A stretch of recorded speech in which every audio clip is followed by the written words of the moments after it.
Hello and welcome to another wonderful, fantastic Thursday evening here on Viking.TV with me, Anne Diamond. And you'll probably have noticed that I'm not at home at the moment. I'm in my dressing room here at the historic Elstree Studios in London, because I've been recording a sort of Christmas special of a game show that we have here in the UK. I don't know if you have it elsewhere in the world. I just asked the team and they said they thought it was on one of the sort of BBC channels in the USA, and it's called Pointless. And I was on this special Christmas celebrity version called Pointless Celebrities. Yeah, not exactly flattering. Anyway, basically, it's a bit like that show that Jeopardy, that was very famous, where you get to, you get given the answer and you have to think of the question that asked for that answer. Well, in this one, you have to think of the most least likely answer to a survey question. It's really good. It's really weird because basically you're having to think upside down. But apparently that's the sort of brain I have, because last time I was on it, I actually won. But I can't tell you how I just did in the last recording. We just finished it a few moments ago. And as I said, this is just a very ordinary dressing room here at the Elstree Studios. But the Elstree Studios are really historic. They were the home of the British film industry right throughout the last century. They launched the screen careers of stars like Charles Laughton in the early part of the century, Laurence Olivier, Anna Neagle, Googie Withers. I don't know if those names mean anything to you. Stuart Granger was here. Its output was enormous. And then, of course, Stanley Kubrick came at one point in the century, and he did The Shining here. And then you got Murder on the Orient Express, which brought a galaxy of US stars to Elstree Studios here, and also made the names of people like Sean Connery. Lauren Bacall came here, Ingrid Bergman, Tony Perkins. And then in 1976, from a galaxy far, far away, came a young American director, and he wanted to base his new science fiction movie here. He, of course, was called George Lucas. The movie was called Star Wars, and the rest, as they say, was history. And then, of course, he invited his friend Steven Spielberg to come here, and Spielberg directed here the Indiana Jones trilogy. And the latest series of The Crown was made here as well. So somewhere in this vast cavernous building behind me, which I'm not allowed to show you through because nobody's allowed to walk around anymore, there's number 10 Downing Street, the whole set. There's a huge set of the Houses of Parliament and Buckingham Palace, no less. But it's really weirdly quiet here at the moment. Studios are normally hustling, bustling places. But because of the COVID, of course, it's all gone very, very quiet. You walk along the corridors where you would normally bump into lots of people, famous people as well, and it would all be lovey-dovey, kissy-kissy. And now you just get a few researchers with masks on. You can't even recognise their faces. However, the programme I've just been taking part in, Pointless, is going ahead. It's all very carefully socially distanced, and there are big screens between the panellists. And in fact, there's no audience at all, and the crew are having to wear masks. I thought it was so extraordinary and a bit weird, I recorded a little piece for you. So let's have a little look at this video now of what it was like just a few minutes ago in the Pointless studio. So this is what it's like at the moment doing a programme like Pointless. Usually it's full of audience, and there's no audience here at the moment, and usually people are mingling and being able to lovey-lovey, kissy-kissy and get on and everything, and we've all been socially distanced. We're all given our own little chairs to sit in, as you can see. That's mine. And yeah, and we've all got to behave ourselves, which is really unnerving because we're not used to that sort of thing at all. But the show must go on, as they say. Yeah, it was all a bit weird, but I guess, as they say in show business, the show must go on. And, you know, in a neat sort of way, that leads me to today's special guest and the ever-recurring theme, of course, of Christmas. I want to tell you all about Oberammergau. It's a tiny village in Bavaria, in Germany, with an amazing and poignant history and an even more impressive tradition. It's the home of the most extraordinary, there it is, look, in Germany, just in case you want to be able to pinpoint it. It's the home of the most extraordinary passion play. It's performed every 10 years in the biggest open-air theatre in the world. Just look at it. I mean, it's the most idyllic place to look at. It's a chocolate box, isn't it? But that amazing scene, as I said, is the home of this extraordinary tradition. And the Passion is played out in front of an enormous audience. And I'm talking about an audience of thousands who come to this place. I mean, they come anyway because it's a gorgeous place to visit. But a lot of people come from all over the world to visit at the time that the Passion is being performed. And the villagers have staged this amazing production. There's the huge sort of open air theatre. They've staged this amazing production since 1634. Just to give you a flavour of what the atmosphere is like and how the whole town changes to celebrate this extraordinary Passion play. Watch this now and figure out why you should probably visit Oberammergau in 2022, perhaps along a Viking cruise.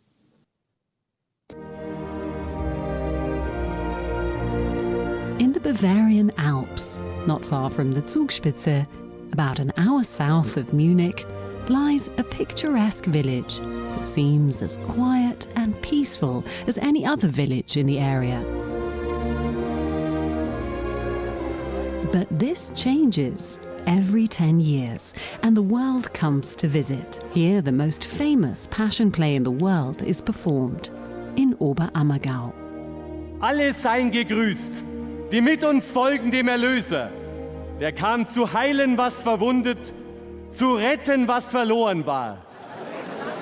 About 500,000 visitors come to see the Passion play. Nearly half of them travel from abroad, many from the US, England and Scandinavia. Media attention starts when the actors are chosen, 18 months before the performance. Director Christian Stückel is looking forward to the 42nd Passion play. Es gibt fast eine Sehnsucht, nach 10 Jahren wieder auf die Bühne zu gehen. Also wenn es zu oft wäre, wäre es schwierig. Dann könnte man es, glaube ich, in der Form nicht auf die Bühne bringen. Bei uns zählt der Oberammergau sein Leben sogar in Passionen. When the main actors were chosen in October 2018, the world was still in order. More young people than ever before got leading roles. The most important parts, by the way, are always cast twice on equal terms. There is 1.5 years to go until the premiere of the Passion play. The anticipation is tangible. No trace of the corona crisis yet. Alle Generationen kommen, da sind wir alle Schichten kommen, da sind wir alle, ob einer viel Geld hat oder wenig Geld hat, also es sind irgendwie alle gemeinsam auf der Bühne und ich glaube, das ist auch der Kit an dem Ganzen, dass der 17-Jährige mit dem 70-Jährigen, die 12-Jährige mit der 30-Jährigen, es ist einfach so ein wirklich großer sozialer Event. Play director, stage designer, musical director, and of course the actors prepare for more than 2 years meticulously for this event. Over 100 performances of the almost 5-hour-long Passion play were planned between May and October 2020. The coronavirus, however, changes everything. The Oberammergau Passion play is postponed by 2 years, only 2 months before the premiere. The new premiere date is May the 14th, 2022, when life will return to the Passion Theatre. Yes, the coronavirus has interrupted even this amazing tradition. So let me introduce you to someone who has to wait another 2 years almost before his starring appearance as Jesus. He is Frederik Mayet, who joins us now from his home in Oberammergau. Welcome to Viking.TV, Frederik. Hi, thank you for having me here. Oh, it's lovely to see you. How are you and how is everyone in the village? Thank you. I'm quite fine so far. So we interrupted the play in March and we don't have so many cases here in south of Munich, in the southern part of Germany. The family is fine and and also most of the actors are fine. So we're really looking forward. Yes, you're just having to be very patient, aren't you? It must be frustrating though, because you were rehearsing, you were getting ready for it, and then suddenly everything had to shut down. Yeah, this part was really disappointing because we were preparing for months, almost years, and we were just 2 months before the opening night, so the rehearsals were interrupted in mid of March, and the premiere this year was planned in mid of May. And so for us it was a really hard moment, but we noticed in the last days before the play was interrupted, it was really hard to be concentrated because everyone was thinking of what is going around us, and so somehow it was a relief when the rehearsals were interrupted. When you knew, I know that this amazing theatrical tradition, this feeling runs very, very strongly through the veins of all the villagers. So there must have been a very sinking feeling, everybody being a bit sad. Definitely. It was more or less a shock. So of course, somehow we were relieved, but on the day when the administration came and said, so it's not allowed to rehearse anymore, and it was interrupted, I was somehow in a shock for, I don't know, 2 weeks, and I was really depressed a little bit because it's such a big thing, because for us it was like we were getting together for the rehearsals for almost half a year, and we were growing together as a community. So there were hundreds of people already on the stage. The youngest ones were just 5-6 years old, the oldest one almost 100 years, and we were growing together as a community, and suddenly everything is over. And so it was a really hard moment for everyone. And actually, historically, it's a very tough time because this tradition has been going on since 1634, I think, and very, very rarely has it had to be cancelled. It's true. Almost, we have an almost 400-year tradition, and it was the first time it was cancelled in 1770. The ruler of Bavaria in those days said, so it was. He said it's not allowed to show the holiest things on stage. So it was during the time of Enlightenment, and he said it's not allowed anymore. And the second time the play wasn't played was in 1940 during the Second World War. But there's one I think you say analogy. In 1920 the Passion play was planned, but due to the First World War and the Spanish flu, the Passion play was postponed for 2 years. So it was switched from 1920 to 1922. So exactly 100 years ago, something similar happened. So astonishing, isn't it? It is the most extraordinary history. And as you say, very, very rarely has it ever had to be cancelled. Sadly, this year it has been cancelled. But what an extraordinary theatrical event to be part of. And oh my goodness, yes, that photograph will stun a lot of people, because I think somewhere in the 1930s, even Hitler was fascinated by what was going on at Oberammergau. Yeah, that's true. We had a lot of visitors from all over the world, and the Passion play was for a long time. So a lot of kings and politicians came to see the play, and unfortunately also in 1930, 1934, the Adolf Hitler came to see the play, and and this is something, of course, we don't like about today, but the Passion play was also every time a picture of or a mirror of the times, and so this is something we're not proud of today. But no, but I read a bit about the history, and it is said that he sort of tried to hijack the play, but he didn't succeed. And the play goes on. The play has a future and still goes on. How did the whole thing start? Why did Oberammergau become this focus of this amazing village getting together and always putting on this extraordinary feat? It all started in the 30 Years' War.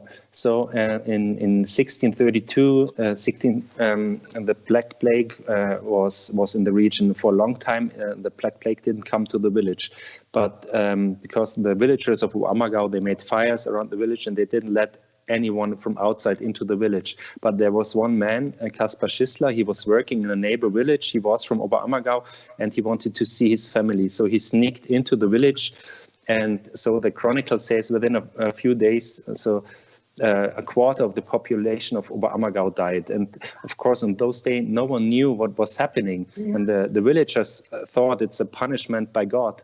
And so they made a vow.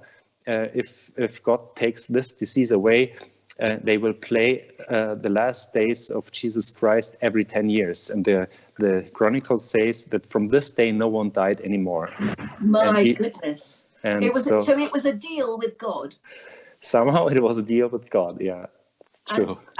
But clearly the village has taken it very seriously, because they have kept this going for all of these centuries, and that is quite something.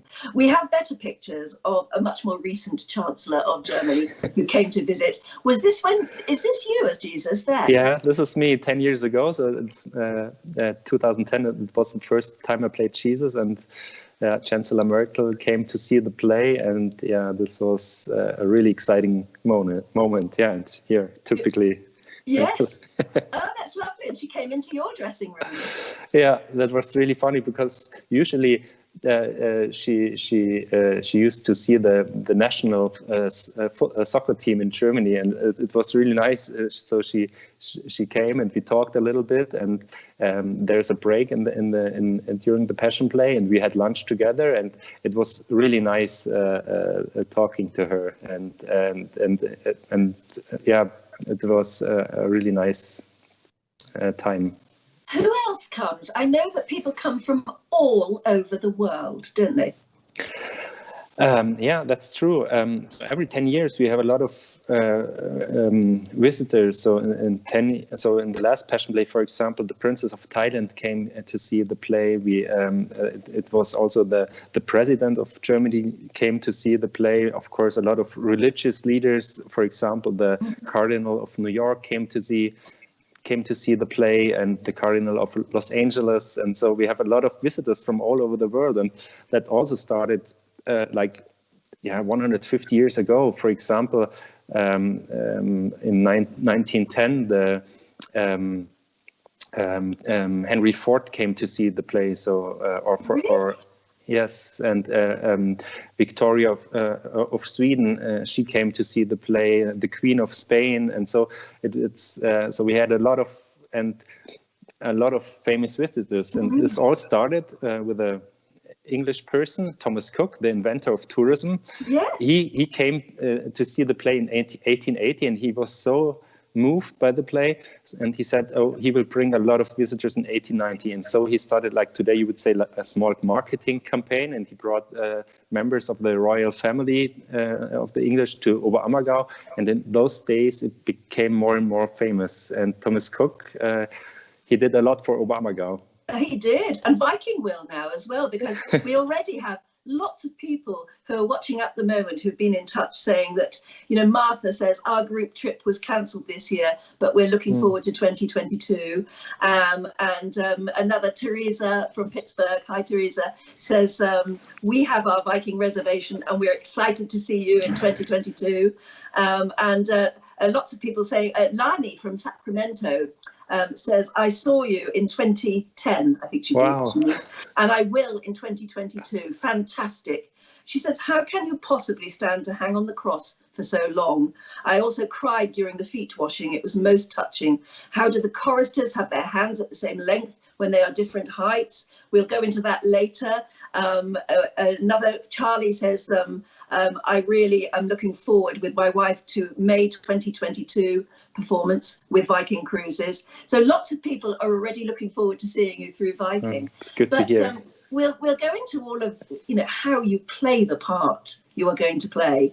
I can't. It's such a mammoth task and a responsibility. But tell me about yourself first, because you were born in Oberammergau, and I gather that is a rule, that to take part in the production, you have to be born locally, don't you?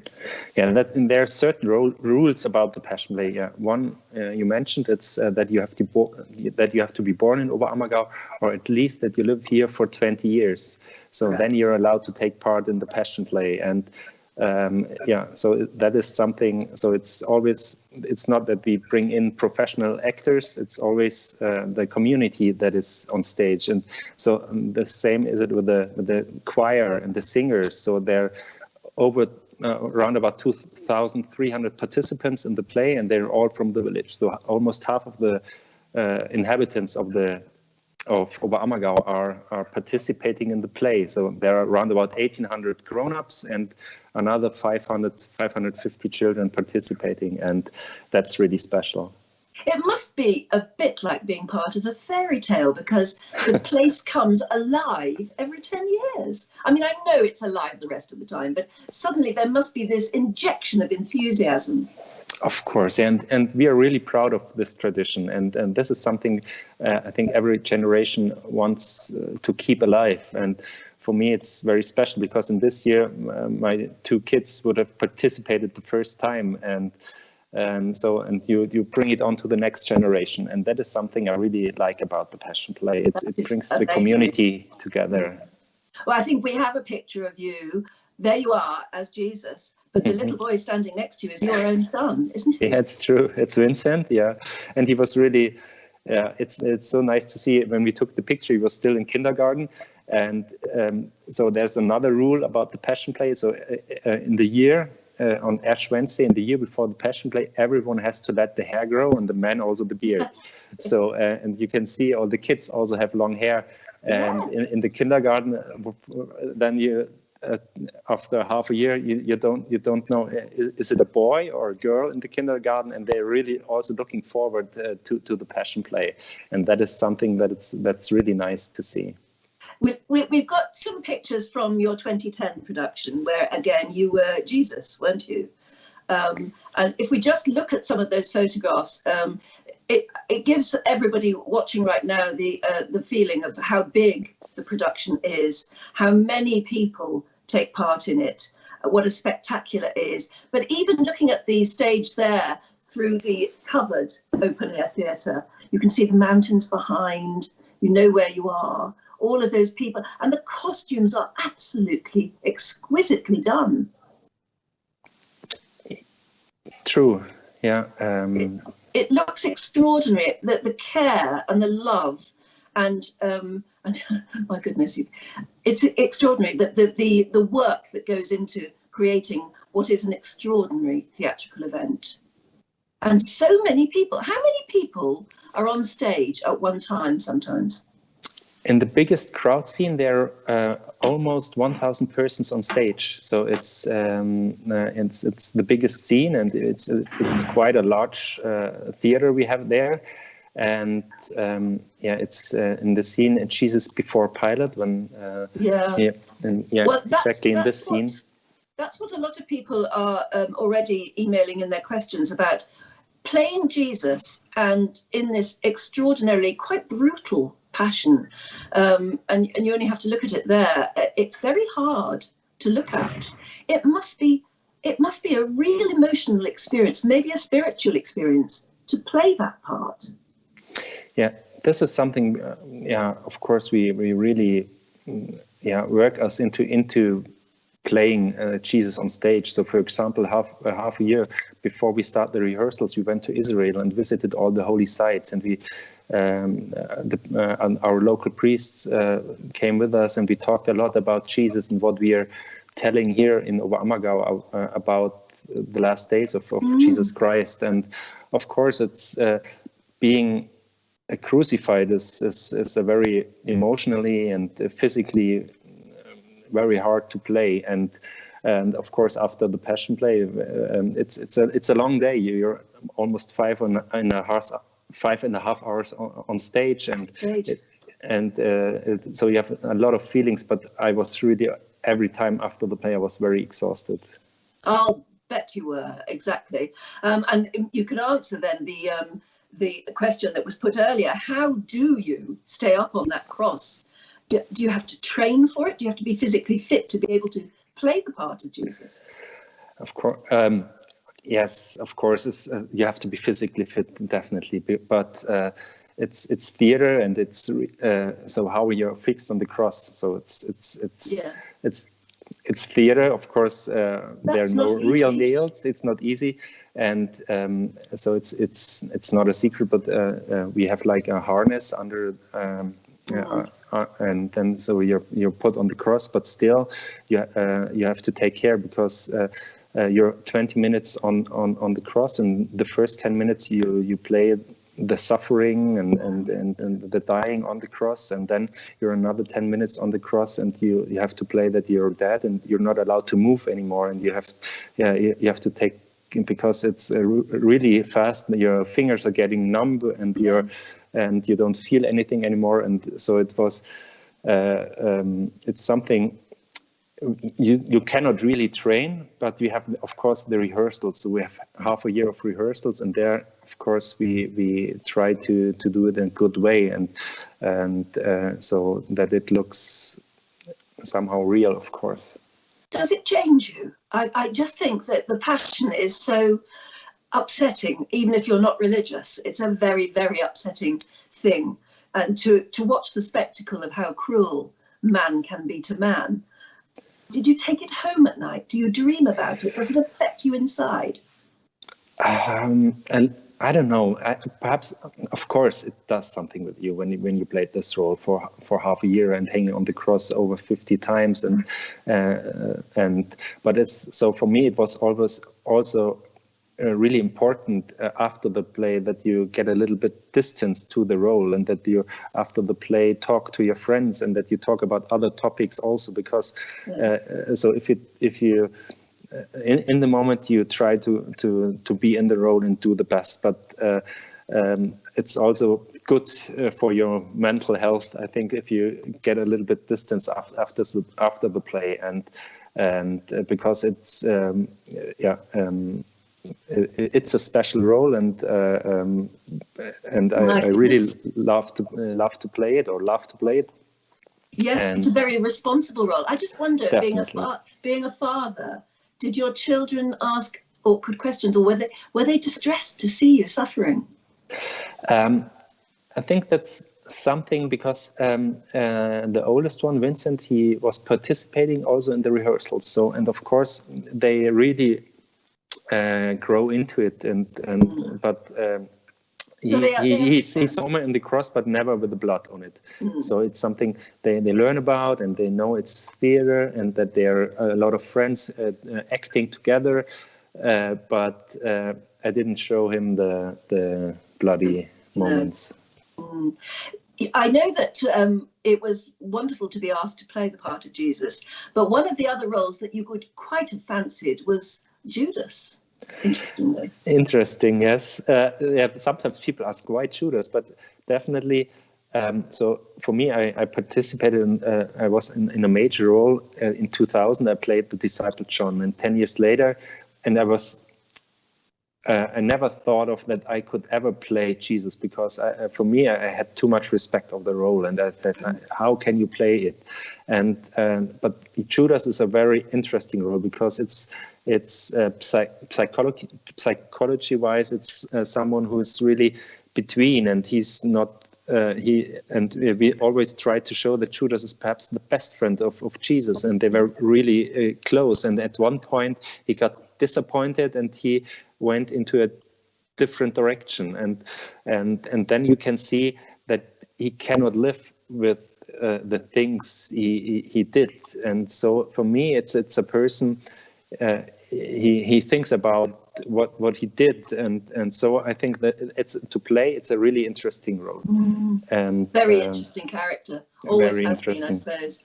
Well, I tell you what, let's have a look at how the Passion play begins, which is much more joyful, because it begins with the entry of Jesus into Jerusalem. Already he's a legend in his own lifetime, and he's sitting on a donkey, very humbly, but coming into a Jerusalem where people love him still. Let's have a look at this. The play begins with the entry of Jesus into Jerusalem, with hundreds of actors on stage.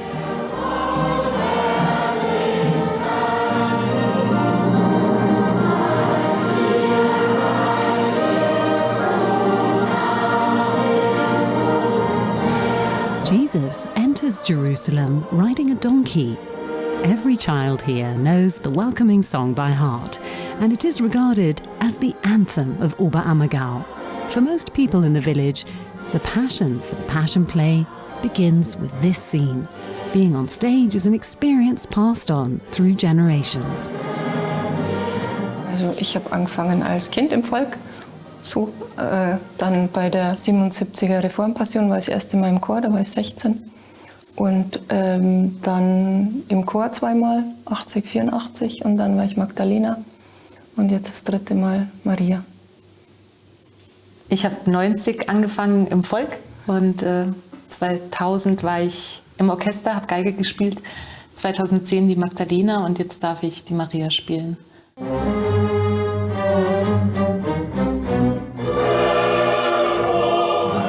A special feature of the Oberammergau Passion Play are the living images. They depict scenes from the Old Testament and always refer to the subsequent plot. Immediately before Jesus' entry into Jerusalem, the expulsion from paradise is displayed. The picture warns us this cheerfulness will not last.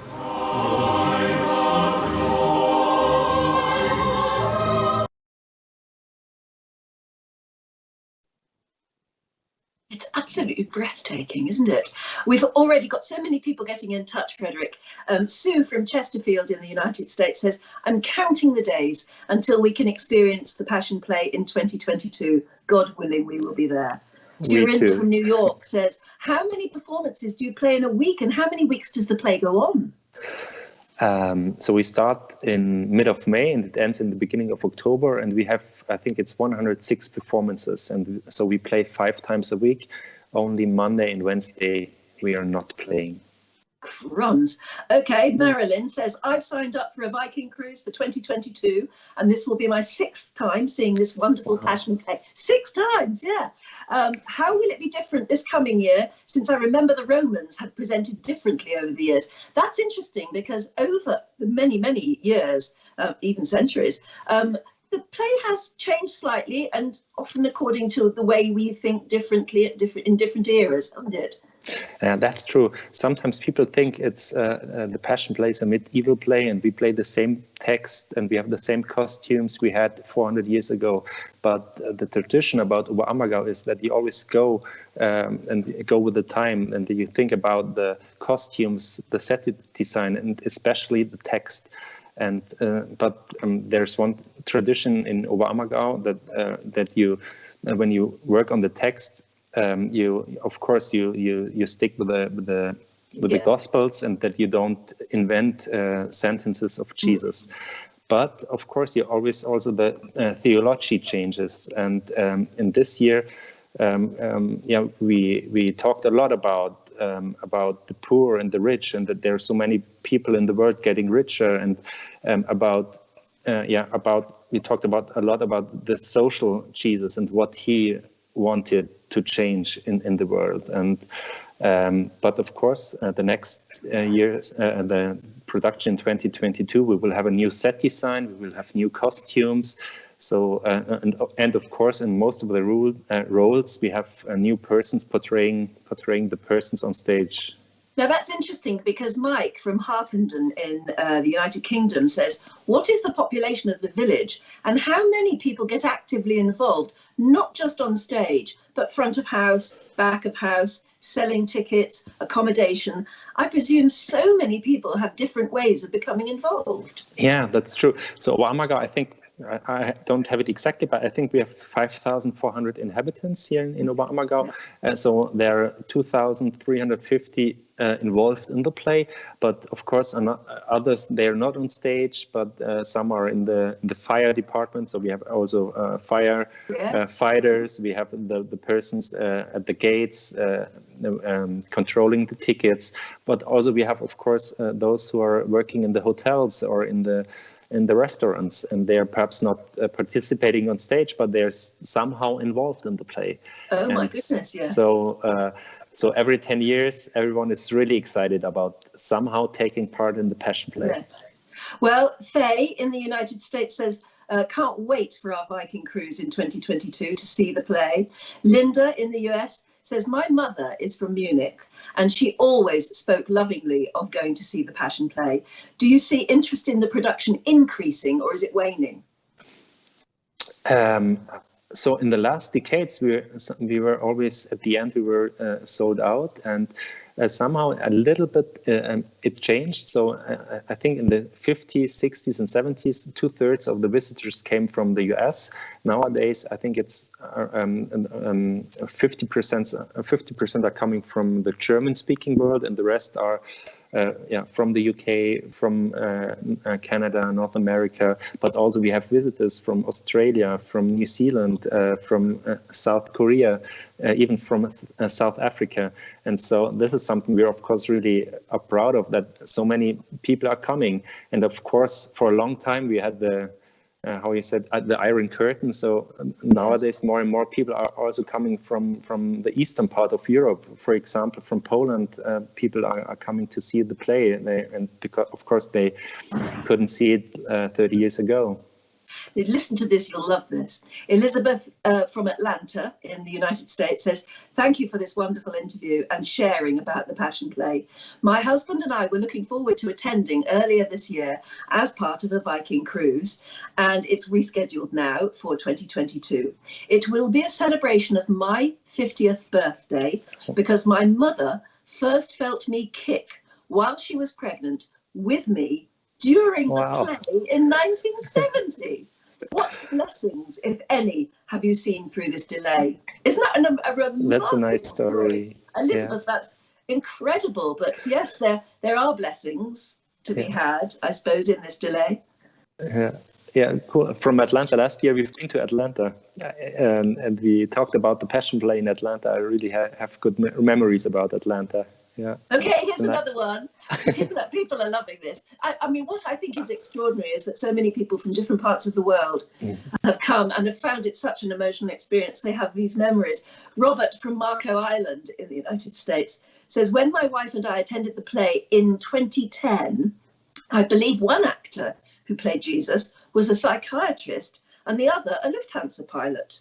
The performance was magnificent and the background was a cool, crisp evening. Were you in the role of Jesus at that time? Does that make any sense to you?" Yeah, somehow, this was my colleague, Andreas Richter. He's a psychologist, and the person playing Mary Magdalene, Eva Reiser, she's a flight attendant at Lufthansa, and she will play Mary in 2 years now.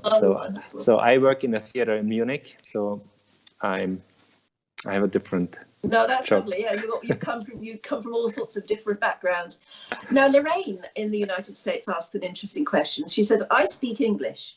How do I follow the play if it's in another language?" And it is in German, isn't it? That's true. It's in German, but everyone who comes to the play gets a textbook. It's in German and English, and of course, most of the persons coming to see the play, they know the story, and so you can read the lines. You can follow it. And I talked to a lot of persons who only spoke English, and they say it was no problem to enjoy the play and to see the play, and so I think. Well, look, let us see a little clip from the video again of you as Jesus. And I think this must be then from last time it happened. This is you as Jesus. Let's have a look. Liebt eure Feinde, segnet die, die euch fluchen, tut wohl denen, die euch hassen und bittet für die, die euch beleidigen und verfolgen. Jesus is a courageous young man. In a world torn apart, he takes his beliefs seriously and continues on this precarious path. Ist das Gottes Haus? Oder ist es ein Marktplatz? Fort von hier! Scenes such as these reveal how important it was to interact with Jewish organizations. It shows how formative the journey was which led the actors across the Holy Land. In 2022, Jesus is a young man who is firmly rooted in Judaism. This is especially evident in the scene in front of the temple, where he sings the most important Jewish creed, the Shema Israel.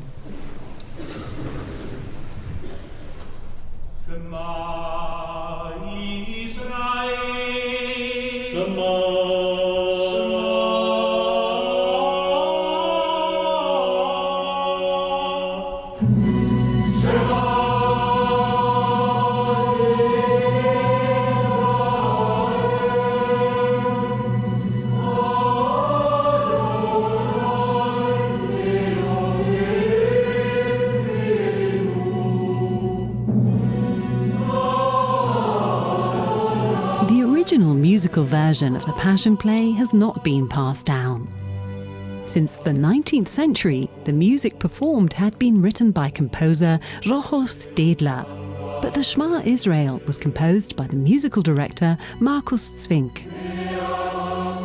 Für die Einheimischen war es sicher zunächst mal etwas fremd, weil das ist kein Stück, was der Chor singt, sondern was eigentlich das ganze Volk singen soll. Und die ersten Proben da mit Hebräisch, das war schon sehr lustig. Und das ist, glaube ich, mittlerweile fester Bestandteil. Ja. With a duration of 2 hours, music plays a major role in the play.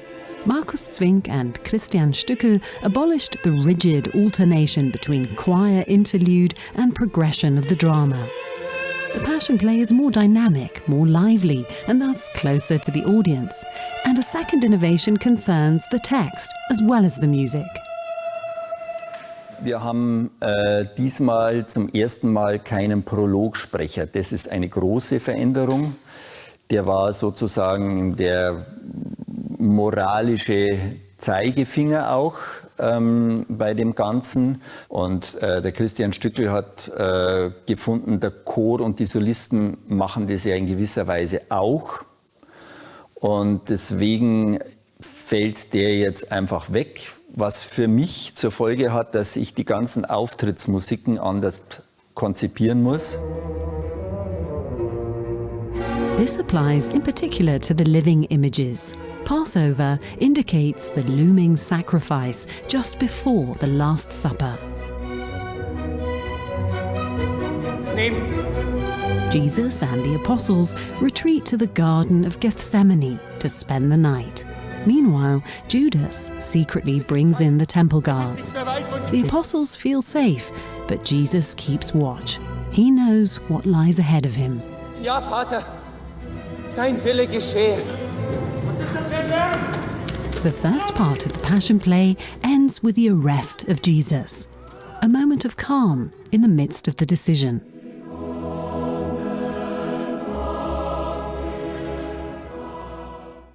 Oh, Frederik, you just want to go on watching and watching, and that's what I guess you do if you actually go to the event. It's, as you said, 5.5 hours long. How does that work? Is it in 2 sections? Yes, it starts in the afternoon, the first part, and then after almost 2.5 hours, there's a break, and the second part starts then in the evening. So in between you can have dinner, and then the Passion Play is over at, I think the last time it was at 10 o'clock in the evening. Yeah, so it really is a full day event. True. What do you do? What do you do in the interval? It depends. 10 years ago, sometimes I had a nap, or I walked around, and or I met people, and it was sometimes. For example, I went to dinner with I told you before, with the Cardinal of New York when he was there, or sometimes I also meet the visitors. Some people, some groups are coming, and then you talk to the people, and that is something I can recommend to your visitors. If you see someone on the street with long hair and beard, it's probably someone from the village. Just go to him and ask something, and most of the people here talk quite good English, and they are proud to share their experience. Proud. Yeah. Leslie in Poulsborough in the United States says, we served in the military in Wiesbaden, and we were so fortunate to see the Passion Play in 1984, which was the 350th year. It was wonderful. Nancy in Chicago says, I took my mother, who has since passed, to the Passion Play in 2000. I have wanted to go back ever since. I booked the 2020 cruise and have since rebooked for 2022. Watching this interview has made me so much more excited to see the play once again. People feel very emotionally bonded once they've seen this, haven't they? A lot of people are asking, what do you do? You must have to devote so much time to this. Are you paid? How does everybody cope with their ordinary everyday jobs? Yeah, this is something everyone has to do somehow, and that's really people really make an effort. For example, I told you about Eva Reiser. She's a flight attendant at Lufthansa. She took unpaid holidays. Others they leave their regular jobs, and they for example, if you're a technician in the Passion play, you get paid, and everyone gets a little bit. It's not a lot, but it's a little bit, and so it's a bit like volunteering, isn't it? I guess you have to try and find a way to make it work because it's that important. Phyllis from Pilot Point in the United States says, it was my great fortune to attend the play in 1980 on our way back home from a visit to the Holy Land. I've just lost her there. Holy Land. Truly a spiritual pilgrimage, thanks to everybody who makes it happen. And then John, who's from State College in the United States, he says, my 9th grade German teacher in 1968 told us we must experience the play at least once in our lifetime. My wife and I had tickets for 2020. We will see it rescheduled in 2022. So many of these coming in from Brock. My parents attended in 1950. As a child, I was captivated by photo slides of the performance. I've wanted to attend since first seeing those old colour Kodak slides. I was very disappointed that 2020 was cancelled, but we understand and we will be there in 2022. Oh, it's so good to hear. I know. What a connection with people. Yeah. It's it reaches out to people, doesn't it? Do you think, Frederik, you have to be religious to get it? So I'm a Catholic, so we are traditionally a Catholic village, and of course we are a normal village, so we have a lot of people. They are religious and Catholic, but there are of course some they're not really into religion, but they're interested in playing theater or taking part.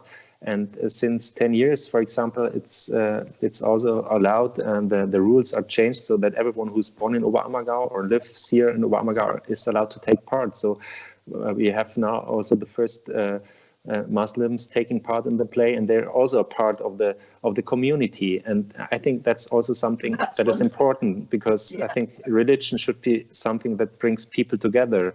And even so, we are all on stage, and we play Jews on stage. So I played Jesus. He was born as a Jew, and he died with the Jewish prayer on his lips on the cross. And so it's something I think we should get connected. Yes, but everything that's ever been recorded, and the Romans recorded a lot, everything that's ever been recorded about what Christ said was always about peace and love and compassion, and that's always worth celebrating, isn't it? We have another one from Stephanie in Pasadena, who said, thank you so much. I hear and have read so much about Oberammergau, but I never knew what to expect. Mr. Mayet is so lovable, perfect for the role. She said, I'm going to book this after all this excitement. I am tearing up as I watch the clips. So shall we watch another clip of you at a very dramatic moment, obviously, in the Passion, where you are asked point blank, are you saying you are the Messiah? Are you saying you are the Son of God? Let's see this clip. Bist du der Messias, der Sohn Gottes? Ich bin es. Hat Gott geleistet!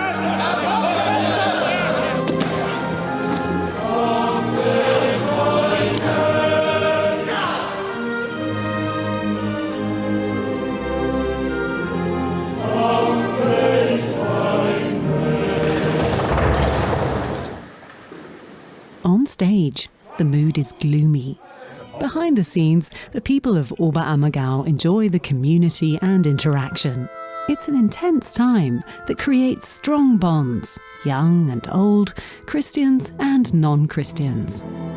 Der Ausnahmezustand ist ein total schöner Ausnahmezustand. Also man muss schon sagen, die Vorbereitung ist anstrengend und das Schauspiel später ist dann auch anstrengend, aber nichtsdestotrotz ist es so, dass natürlich dann ein großer Zusammenhalt ist und dass die Gruppe, die hier hinter den Kulissen oder vor den Kulissen, eben alle, die an der Passion unmittelbar beteiligt sind, werden eine große Familie und es werden unheimlich viele Feste nebenbei gefeiert und in jeder Garderobe gibt es nahezu täglich irgendwelche Brotzeiten, die irgendeiner wegen seinem Geburtstag oder was auch immer zahlen muss und dadurch schweißt man natürlich zusammen. Man trifft jeden und man begrüßt alle und geht in die Garderobe und trifft seine Mitspieler. Und das habe ich eigentlich immer so schön gefunden, dieses Gemeinschaftliche und dieses, ja. In the last big mass scene, almost all the actors appear on stage together. Over 1,000 people crowd to the condemnation by Pontius Pilate.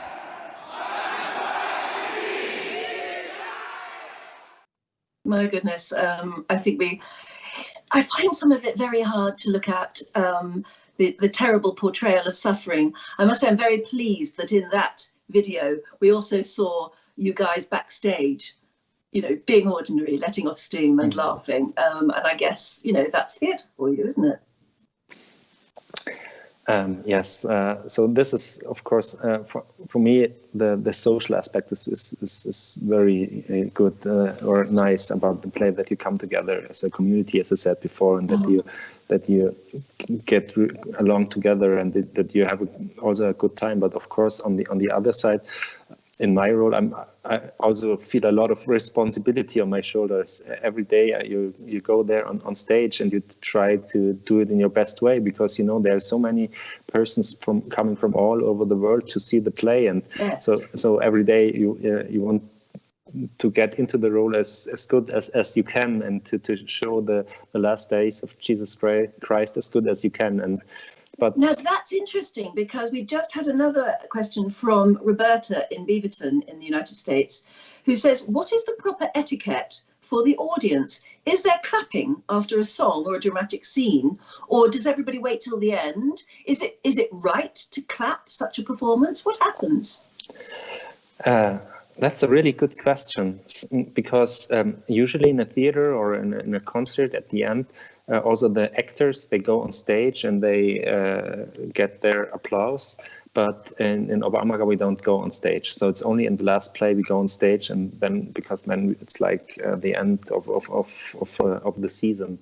But so in former times, the etiquette was that you don't applause at the end, and usually you don't do it. But it's, if you want to do it at the end, it's also okay. But yes. There won't be an actor on stage to receive the applause, because it's something. The stage clears. It's clears. It's the play ends with the Hallelujah, the uprising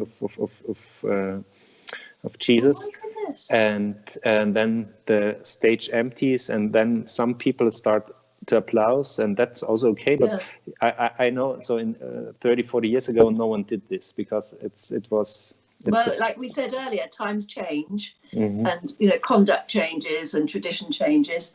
Oberammergau is also famous. I mean, I know the Passion puts it on the world map, but it's also famous for wood carving traditions. And you come from a wood carving family, don't you?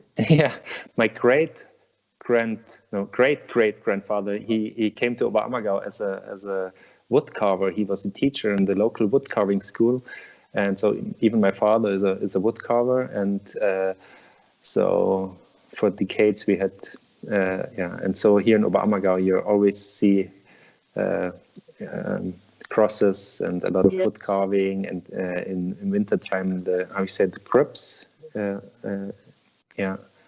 It's absolutely beautiful. I mean, lots of people are saying if you visit Oberammergau at any other time, it's always a stunning place to visit. And there are the most wonderful wood carvings on sale, and you can go home with something like that.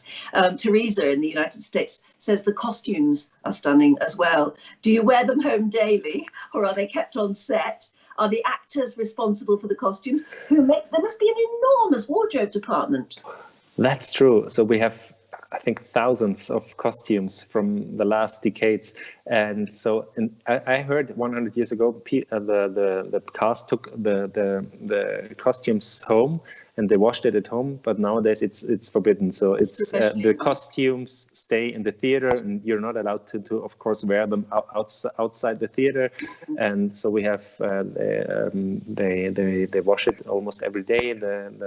But they look stunning. They really do, don't they? So everybody looks pristine. We put a lot of effort in it. You saw the fabrics, because our costume designer and stage designer Stefan Hagenayer, he went to buy the fabrics in India. He went to some markets in New Delhi, and he went to Turkey, because here in Germany you don't find those fabrics anymore. And and they're all sewed and made, the costumes in Oberammergau by local in the theater, and that's also one part of the tradition. So we try to do everything outside the village, building the set, making the costumes, also the actors. We are all from the village, and so we put a lot of effort into this play every 10 years. You see, Noelle from Malibu, it's amazing how many people are watching from the United States. Hello, everybody. Noelle says it's stunningly beautiful music and production. I love the unifying aspect of the entire community's involvement. And I think that is what's so impressive. Priscilla in Albuquerque says, thank you so much, Frederik, for this incredible interview. 60 years ago, when I was 12 years old, my father was stationed in Kaiserslautern, and I remember hearing about the play, but I was unable to attend at that time. However, my husband and I will be sailing with Viking in 2022, and we are extremely excited to see this incredible play, and hopefully maybe we'll even meet Hermé during that time. Yeah, that's good. That's so nice that so many people know about the Passion play. The last time I went to the US, I was in Seattle at the border control, and then the person at the border, he saw my passport and he looked into it. Oh, Oberammergau, that's where the Passion play comes from. Yes. And I was really shocked being there at the border, and I was really it's amazing. You must get letters though from people from all over the world who've been there and seen it and want to tell you how special it was. Yes, a lot. We get a lot of feedback, and it's really nice. Well, that keeps you busy. True. I know you've just put one of your sons to bed. You're a family man. I'll let you go now because we've been talking for an hour. What are you going to do now tonight? So I think I have to talk to my wife a little bit, because I left the house really early in the morning, and she had to take care of our two boys, and I think she's a little bit exhausted. So. Is she qualified to be in the play? Because I know she wasn't born locally, was she? No, that's true. She's from a neighbor village, so she's a little bit disappointed, and so she says, "Oh, my husband is playing Jesus, and the two boys are part of the play, and she's not allowed." So also for her, she has to wait 20 years, and so that's other regulations. Worth waiting for, isn't it? Well, it's an important tradition. Frederik, it's been fabulous to meet you, and I can't tell you how impressed I also am by so many people have just wanted to get in touch from all over the world and reach out to you and say how very, very special the Passion is, and the way that you'll do it in Oberammergau, and everybody's looking so forward to meeting you in 2022. Wow. So soon we'll be able to get rehearsing again, won't you? And you know, soon the masks will come off. You know, we may be able to return to some I'm really sort looking of normality. Forward. Absolutely. But will you please give our love to everybody who takes part in the play, and particularly best of luck to you and all that you're doing there in Oberammergau. You are making it one heck of a place to visit. We all want to come and see you. So you get on with your family life. I know it's very important to you. Thank you very much for joining us here on Viking TV. It's been absolutely brilliant to meet you. Thank you. Thank you for having me. Thank you. Well, goodbye. Isn't that amazing? Gosh. And I thank you so much to everybody who's been getting involved with lots and lots of questions. I hope we were able to answer most of them. That really has been stunning. So what about next week? Well, next week's guest is Barbara Lazaroff. Now, she is an American interior designer and restaurateur who became very well known as the co-founder of the Wolfgang Puck brand. She's an inspiring speaker, a philanthropist, and has worked tirelessly to support charitable causes throughout her life. In fact, once she was named Humanitarian of the Year. So she's a very special person, and she's going to be a fantastic guest. So from me and Diamond in my funny little dressing room here at Elstree Studios, all I can say is I look forward to meeting you again next Thursday. And until then, do stay safe and stay well. Bye-bye.